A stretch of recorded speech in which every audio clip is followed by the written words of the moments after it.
is run by a bunch of investment bankers, and Morningstar's total stock held my day.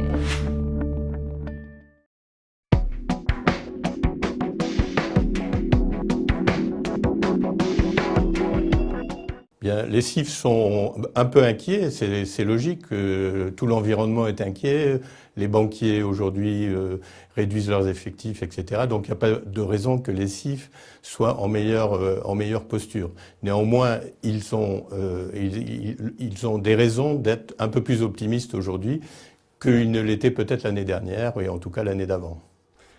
Optimiste pourquoi? Alors, optimiste pour des questions la bourse a été bien meilleure.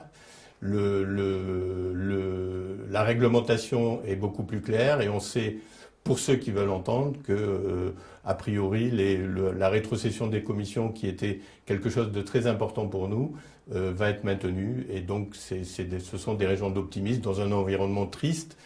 Parce que les inquiétudes sont là, parce que la crise n'est pas réglée, parce que la bulle immobilière est peut-être en train d'éclater, parce que les niches fiscales sont réduites et parce que le fisc, et notamment l'État, ne reconnaît pas quelquefois sa propre signature.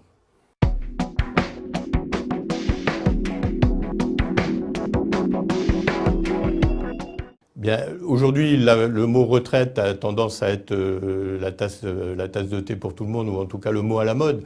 Il faut quand même savoir que, en ce qui concerne la retraite, c'est un métier très spécialisé, c'est une activité très spécialisée, que les CIF qui vont s'y consacrer ont intérêt à certainement avoir un département, une activité, un collaborateur qui soit totalement spécialisé dans cette activité. Donc ça ne sera pas pour tout le monde le moyen de retrouver de la rentabilité. Par contre, nous avons nos métiers classiques, et notamment nos métiers financiers qui nous permettent de rentrer des revenus.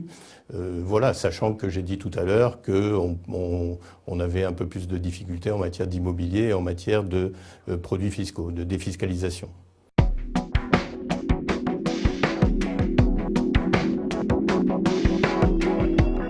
Je crois que les CIF doivent être clairs avec leurs clients. Ils doivent les avertir et les prévenir de ce qui est. C'est pas la peine de jouer le gouvernement avec des messages toujours ronflants. Je crois que les CIF doivent être très clairs avec leurs clients et à partir de là construire des patrimoines avec une grande part de sécurité.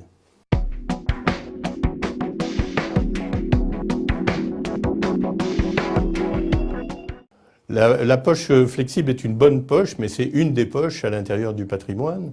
Elle est importante aujourd'hui parce que dans des marchés qui sont très nerveux, il est important de pouvoir réagir vite. Et le fait de confier à des gérants la flexibilité est un point important. Il faut simplement diviser, ne pas mettre tous ses œufs dans le même panier et se choisir plusieurs gérants qui en a confiance. Et il faut choisir des fonds flexibles qui soient tout à fait de vrais fonds flexibles et pas qu'il y ait des objectifs en termes d'investissement qui en fait gênent la flexibilité pour partie.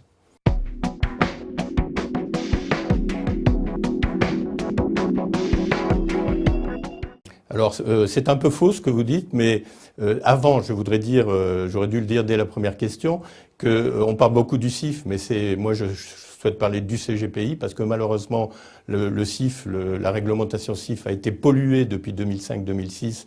On y a rajouté des tas de métiers qui n'ont rien à voir avec le CGPI. Et en plus, dès le départ, le CGPI rassemblait deux types de métiers, les hauts de bilan et les CGPI. Donc je parle bien des CGPI. Les CGPI aujourd'hui ont des raisons d'être très optimistes.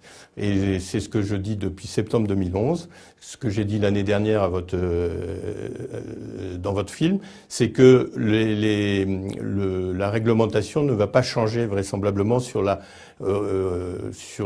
rétrocession des commissions. Nous allons garder le droit de nous appeler indépendants. Par contre, nous ne devrons pas dire que nous donnons un conseil indépendant si nous voulons toucher des rétrocessions. Mais jusqu'à maintenant, moi-même, je n'ai jamais dit que je donnais un conseil indépendant. J'ai dit que j'étais indépendant, libre de choisir, etc. Donc c'est pas quelque chose qui me gêne. Et depuis un an à peu près, on a aussi la certitude que ce qui nous inquiétait un peu, c'était le fait de donner des chiffres en euros de rétrocession ne va pas nous être imposé. C'est l'ensemble des CGP de France et d'Europe qui n'étaient pas montés à notre niveau des CGPI français. Ils vont être obligés de faire la transparence à travers des pourcentages, ce que nous faisons nous depuis 2005.